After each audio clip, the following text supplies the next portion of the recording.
I think the biggest thing that sucks about losing this last week's matchup against the Oklahoma Sooners is that she did it right into the bye week. So you have nothing to look forward to. Because right now, it's Tuesday. We'd be thinking, okay, who's up next? What did Coach Heupel say in his presser yesterday? We're waiting for the injury report to come out tomorrow. But because it's the bye, we just got to sit on this 33-27 home loss to the Oklahoma Sooners.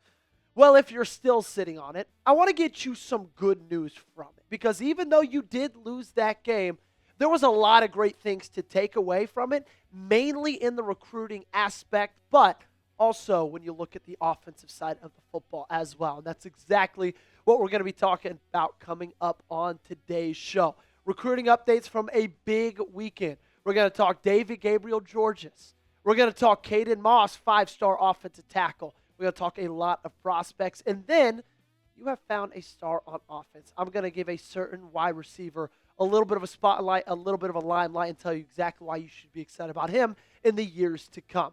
If you're excited about us and what we got going here at Tennessee Football Talk, and if you're excited, you found a Tennessee YouTube channel that gives you daily content, make sure you to subscribe, okay? 8,732 subs right now. We are 68 subs away from 8.8K. So do it for Tim McGee, the Tennessee Volunteers leading receiver in 1985. That team won an SEC championship. Get us to 8.8K if you haven't subscribed yet. In return, you get daily free videos right here on Tennessee Football Talk. So in attendance Saturday, there was a ton of blue chip prospects. You had 12 5-stars there. The majority of them, vast majority, being in the 2027 class. You had 31 total 4-stars, 5 separate flip targets, guys, who are committed to other schools, but Tennessee was looking to flip right before signing day in just about a month. Those 2027s in attendance, we're not going to go down the entire list, but you can see all of those 5-stars like Joshua Dobson, Caden Moss, who we're going to give you an update on later, Caden Henderson, DJ Jacobs. So many stud players that were in attendance that were here for this game. But the most and the biggest one of them all, Tennessee's white whale going into this next recruiting cycle, is David Gabriel-Georges. It was obvious, and it's no surprise to anybody, that he was Tennessee's most important attendee of Saturday's game. It was his second visit this season. He came for the Arkansas game. But after that Arkansas game, which I was at, by the way, I said, I really want him to come back for another visit because the crowd was good against Arkansas, but it wasn't anything like we're used to seeing in Neyland Stadium. Well, it was a spectacle on Saturday night. And I think it really, really impressed the 5-star running back in the 2027 class. Number 2 running back in that class, number 21 player overall at Baylor High School, 6 foot, 205 pounds. And Austin Price, VolQuest's lead Tennessee insider, he was on with 104.5, and he talked a lot about how big this weekend was for DGG. Ohio State and Georgia are the other 2 teams. Tennessee is, to me, the team to beat right now. They have the most momentum as we head off into the high school playoffs. I don't think he'll take another visit this year. I think likelihood is that he's done. Tennessee's got a lot of momentum there. They'll just have to keep the momentum. That thing will drag into next year, like 90% of the recruitments will, and so you just have to keep the momentum. But currently, right now, they have a lot of it. And having Gabe Osunda and having Jemiah Theodore, 2 of his teammates committed here, that's huge for Tennessee because he is very relationship-based and he's very tight with those kids. And this is massive news for Tennessee. We've heard Ohio State. We've heard Georgia. We kind of know Georgia is on the outs, and it really just seems like this is a 2-team race between the Buckeyes and the Vols. And we know Ohio State is nowhere near giving up on this kid because Ryan Day was in Chattanooga just about 2 weeks ago. But this was DGG's second visit in a 4-week span. And this one seemed like it was the best of all of them. And like Austin Price said, Gabriel Osunda, his current teammate, already committed to Tennessee. So is Theodore. He's a very relationship-based guy. He's from originally Canada. He likes to be around the people he knows because he didn't grow up here, okay? Austin Price reminded us a couple of weeks ago that David Gabriel-Georges, for this coaching staff, for this recruiting staff, is priority number 1, priority number 2, and priority number 3 in 2027, okay? You already got the quarterback position locked up for the years to come with Faison Brandon coming in with the 2026 class. David Gabriel-Georges is the number one thing on Josh Heupel's mind going into 2027. We don't know where he's going to commit for a while, okay? But I don't think it's going to be a crazy long while, right? I don't think this thing's going to drag out super long. I think we all remember Savion Hyder committing, what was that, August? And that seemed like a late commitment to me, okay? Usually those five-star, top-of-the-line players, they want to commit somewhere earlier so that way they can, A, lock down the most money, B, kind of help bring other recruits to that school, just like Faison Brandon did. He's going to be here in 2026, but he committed in August of 2024. Now, that might be different because he plays a quarterback position, but regardless, expect David Gabriel-Georges to take another couple months. I would expect probably sometime during the summer. Do you want DGG to come to Tennessee? If you do, like the video. Okay, hit that thumbs up button if you want the five-star running back to be donning the orange and white sometime in the near future. Let's talk Caden Moss, okay? I teased this in the build-up, but he's a five-star offensive tackle, 6'5", 311 pounds. He's the number 14 overall prospect for the class of 2027. I would say right behind DGG, it's Caden Moss for where the priorities lie with Tennessee. He talked a little bit more about his recruitment after being in for a visit this past weekend. UT is recruiting me a lot. My teammates, TJ White, Darian Albert, are already committed here. So that family bond is already building. Every day they're telling me that they don't know why I'm wasting any more time. They're telling me that they are all ready. So we can keep the family going and just keep playing together. And I've said this before, but I love when recruits recruit recruits.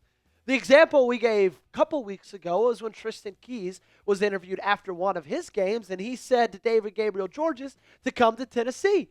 I love when these kids commit to a school, fully buy into a school, and then they look at all their friends around them and say, hey, you're a damn good football player as well. How about we continue to be teammates? And I think the fact that Tennessee has already locked down those other guys is only going to help when it comes to Caden Moss's recruitment. He speaks a little bit more, saying the coaches are always telling me how important I am to them, and they want me to commit right away. I'm looking at narrowing my options sooner than later, but Tennessee is for sure one of my top schools. That's great, okay? And I didn't expect him to commit anytime soon, but anytime you are recruiting anybody, if you're a coach, you're telling them, hey, let's lock down this commitment right away, right? Try to get in there as quickly as you can. He's planning on coming back at some time in the spring, and I believe VolQuest does as well, that he's going to make a decision sometime next summer. So the summer of 2027 could be a big one for the Vols. Look out for Caden Moss. Look out for David Gabriel-Georges. There could be some big fish coming soon in Knoxville. So although you lost that game, right, that crowd was electric. And we hear a lot that recruits care less about the outcomes of the games than they do about the experience there. And that makes sense from their perspective. They don't necessarily care if you win or lose. They just care to see a crowd, a fan environment that they would want to play for at some time in the future. And boy, did Neyland Stadium show that off to these recruits. They're not near as heartbroken with the result as us fans are. And to prove it, you landed a couple recruits from that weekend. Three-star tight end, Luka Wolf, 2026 class. Princeton UAFO, four-star offensive tackle in 2027. So it's obvious. The atmosphere, the vibe, excitement, the crowd, the fireworks, the dark mode, everything. All of that kind of cultivated an awesome environment that maybe these kids want to become Tennessee Volunteers one day. The 2026 class will be wrapping up exactly a month from today. Where do you think the Vols will finish as a top blank recruiting class in 2026? Right now, they're 8th. You think they go up? You think they go down? Let me know down below in the comment section down below. Well, something that's going down is this price. You go to chatsports.com/UTQZip and you go to the smoky gray one, it's only $30. Guys, this is an unbelievable deal, and it's not going to last much longer because as each day goes by, we get closer and closer to Christmas. And why would they have stuff on sale for Christmas when they know people have to buy presents? Speaking of buying presents, be a great son, be a great husband, be a great wife, be a great father, and get this for anybody you love, friend, family, for a great price of $30. Chatsports.com/UTQZip. I'm going to put that link in the comment section and description of today's video. So I wanted to end today's show by talking about Brayland Staley. And this might not be the last time we talk about Brayland Staley this week. There's a good chance We do a video on him that'll come out sometime this week and go a little bit more in depth on what he's meant to this offense. But it just feels like the Vols really, really hit big with him. And there was a lot of excitement about Brayland Staley when he was coming into Tennessee, but I think he has even amassed all the hype. I mean, just look at what he's done in his last 4 games. In the meat of this SEC schedule, 6 catches, 109 yards against Arkansas. 10 catches, 92 yards and a touchdown against Alabama. 6 catches, 105 yards against Kentucky. Against Oklahoma, 5 catches, 75 yards, 2 touchdowns. His last 4 games, 27 receptions, 381 yards, and 3 total touchdowns. I cannot wait to see his future on Rocky Top. I think a lot of people are a little bit scared on how this wide receiver room is going to look next year with Chris Brazzell being gone. Well, I've got faith in Brayland Staley even taking another step forward as he grows. Mike Matthews doing the same. I've really liked the past couple of games that Mike Matthews has put together. And then you got Tristan Keys coming in. I'm not too worried about the wide receiver room next year because Brayland Staley has given me confidence. I mean, just look at where he ranks among all of FBS. He's 13th in receptions with 52.